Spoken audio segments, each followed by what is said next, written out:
welcome to today's webinar.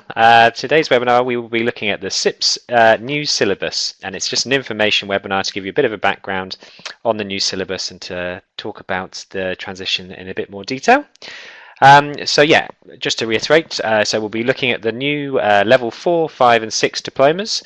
We'll be looking at the transfer arrangements, and we'll be also looking at the new assessment methods that the Chartered Institute of Purchasing and Supply have introduced. We'll have a look at how we can support you as a college, so the learning material that you sort of get with us if you were to sort of decide to study with us. Perfect. So CIPS have released in January 2019, they released the information on their new syllabus to students. This is for the level 4 diploma in procurement and supply, the level 5 advanced diploma in procurement and supply, and the level 6 professional diploma in procurement and supply. So yeah, they introduced these. It's a new syllabus, it's a new format, and there's also new assessment methods as well. So we'll go through and we'll look at all of the modules, we'll look at the credit system, and we'll look at the assessment methods for those modules as well. Okay, so the CIPS Level 4 Diploma in Procurement and Supply. Just a bit of background about this. This is the highest level that you can start at if you sort of if you wanted to. This is the highest one you can start at without having sort of completed one of the previous levels beforehand as well. The entry requirements for this is if you have 2 years of experience working in a commercial environment, so that might be a buying role, procurement specialist, something along those lines, or if you have 2 A levels as well, you do qualify to come on at this level. So most of our students do start at the level 4. So as you can see here, all of these modules are actually mandatory modules. There are 2 12-credit modules. For those 2 12-credit modules, that is 120 total qualification hours. It will take 120 to complete those, and we have sort of guided learning hours for you as well, which is things like podcasts, workshops, I think something along those lines. The 6-credit modules take about sort of 60 hours of study in total as well.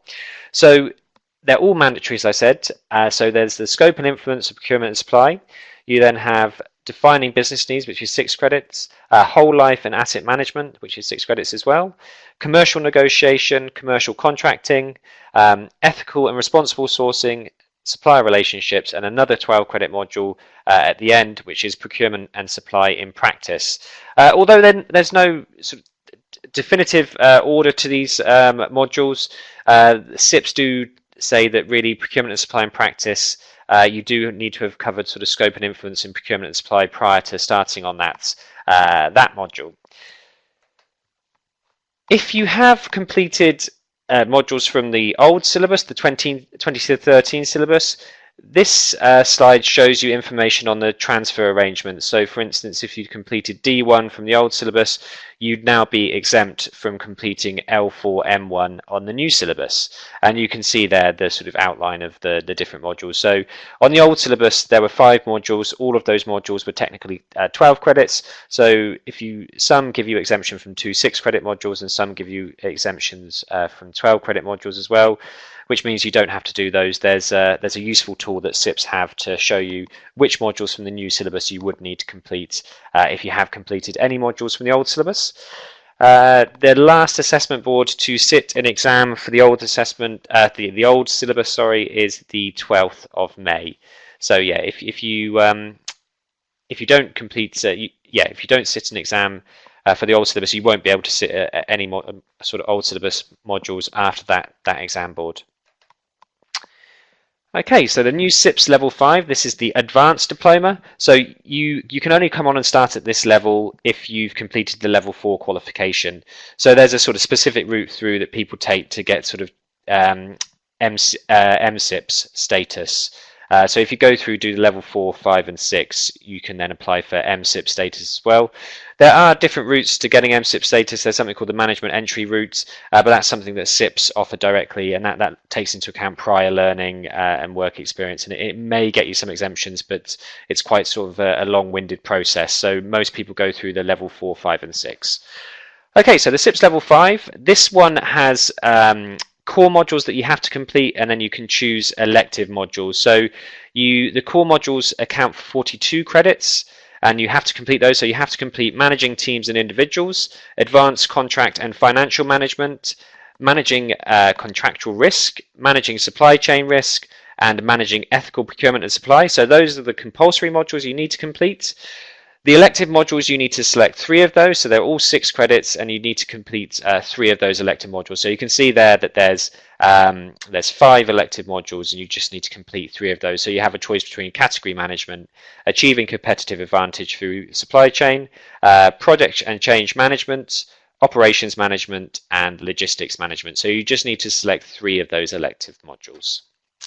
Again, there are transition arrangements in place, so if you have completed sort of elements of the level 5 advanced diploma previously, you will be exempt from modules on the new syllabus as well.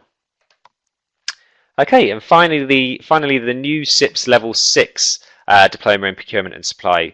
So the Level 6 diploma in procurement and supply again has mandatory modules you need to complete, and then a choice of elective modules where you need to sort of account for 18 credits.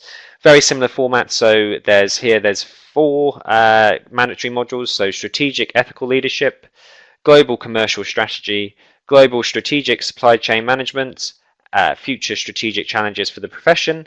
And then you move on to the elective modules, which are strategic program leadership, commercial data management, innovation in procurement and supply network design, and global logistics strategy.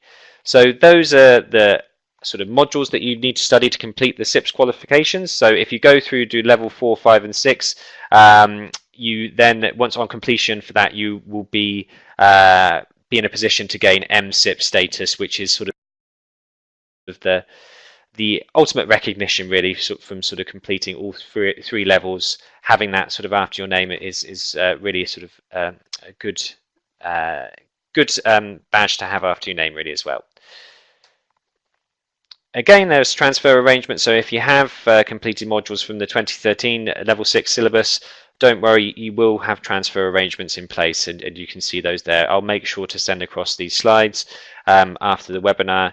And yeah, if you do want these, do just drop us an email. There's contact details at the end where you can find, send us an email and ask for a copy of these slides as well. Another thing here is just the transfer tool, which is a useful tool CIPS have designed. So if you have completed any modules from an old syllabus, do just pop in the modules that you completed, and it will let you know which modules from the new syllabus you'd need to go on and complete. One of the major changes with the new CIPS syllabus is that they have introduced different exam formats, really. So previously there were 5 exam boards a year. For people sitting them overseas, there was only 2. But yeah, they were always sort of 3-hour written examinations. They have sort of changed that now to different types of exam formats. So there's something called objective response, which is an online examination. You do still need to go to sort of computer-based exam testing centres to sit those. But yeah, it's more sort of multiple choice, drop-down list, or drag and drop for those computer-based exams as well. And they would normally be an hour and a half. But I'll go through and sort of show you which module requires which assessment method and the time required for each of those assessments. There then is also constructive response. These constructive response can still be sat as paper-based examinations, but they can also be sat on the computer as well at a computer-based testing centre. So you can sit those as paper-based, and you can actually sit those as computer-based. Just to make you aware, if you are sort of an international student, there are limitations for the constructive response examinations, and there's specific boards that you can sort of sit constructive response, and those are May and November. So just to bear that in mind, though there are specific sort of assessment boards that you can submit the constructive response papers.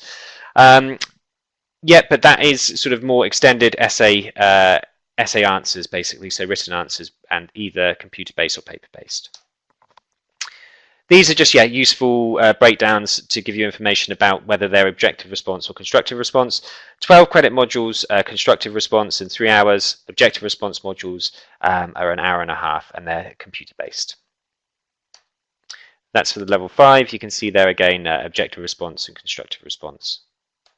And this is finally for the level 6. You can see again the objective response and constructive response breakdown for which modules are which, basically. Okay, so moving on to how we support you as a college. As a first point, it's not actually on this slide, but as a first point, we do have something called the Gateway to Procurement. This gateway is a really useful module. Sometimes people are slightly wary about coming on and starting on the level 4, and they consider maybe doing the level 2 or 3 certificates. Really, if you meet the entry requirements for the level 4, you should be coming on and doing that. And the way that we support you into coming on at that higher level is through something called the Gateway to Procurement. It's a course that we offer free of charge. It's online, and it just covers some of the key elements from the level 3 certificate. So you can go make your way through that in your own time and sort of basically brush up on the basics in relation to procurement and supply, so that when you come on and start at the level 4, you feel very comfortable at that level. We support students both via classroom-based learning and distance learning. So classroom-based learning, we have a lot of centres across the UK that we offer these courses from. Please do speak to someone in the head office and they'll be able to give you detailed sort of ideas about each of our centres and which study methods we offer from those centres. But we have two types of classroom-based learning. So we have intensive weekend and part-time evening. So intensive weekend, for 12 credit modules, it's 2 days, so Saturday and Sunday. You come along and you learn the theory for that module. You then go away and you're supported via online learning. So you have live webinars, homework, mock exams, and you can post questions up on a forum and a tutor will respond. So you still sort of have a lot of support once you go away from the weekend. And then just before the exam, we do run a revision day for the 12 credit modules. Then following on from that, for 6 credit modules, it normally runs over 1 day, so on a Saturday, and then we'd run another 6 credit module on the Sunday. And then sort of going away from that as well, you have the webinars and you have the mock exams and homeworks as well. We do have something called part-time evening options, so that's more regular classes where they run on an evening, so either on a weekly or bi-weekly basis, and they run from 6 until 9 p.m. and we run that from a number of our centres again. Yeah, please do contact us at the head office to sort of discuss where might work best for you as a centre. But that has, sort of normally per module, so for a 12 credit module you'd have 6 evening sessions, and then for a 3 credit module you'd have 3 evening sessions. We do also offer distance learning, so you can study purely via distance learning. The distance learning option's really good. We still have all the access to sort of the live webinars, which run sort of on a very regular basis. You have access to mock exams, homeworks, podcasts, videos, so there's a huge amount of content online that you have access to as well, and we do sort of have students that decide just to study purely via distance learning. And if you're UK based, you are also invited, if we're running a revision day, you are also invited to a revision day with the distance learning option. As I said, we do also run regular live webinars, so those are interactive sessions that run online. They're all recorded, so you can watch them back at a later date if for any reason you missed the webinar, but you can type in questions and the lecturer will get back to you on those as well. But they're really sort of useful interactive opportunities to learn. Then we have homework sort of based around key learning outcomes, so you can test your understanding as you go through. So at the end of each session, you'll be given a homework and you can submit that, and a tutor will give you feedback on that as well. Closer to the exam, we have mock exams. So for the objective response exam, so OR exams, we would be putting some online multiple choice examinations. So you just go onto our online learning system, and you can then sort of go through that, and you get a sort of mark back straight away and feedback with the questions that you got wrong as well. So a really useful tool. For the written constructive response, you would sort of type up an answer and send that across, and the tutor would give you feedback on that as well. As I said, there's the podcasts, interactive PowerPoint slides and videos, and all of that is on our online learning, so our virtual learning environment. That you can find all this information there, and via whichever study method you choose, everyone gets access to that virtual learning environment. We are also including textbooks, so when you sign up to the course, each module has a CIPS study guide which you would have access to as well when you sign up with us.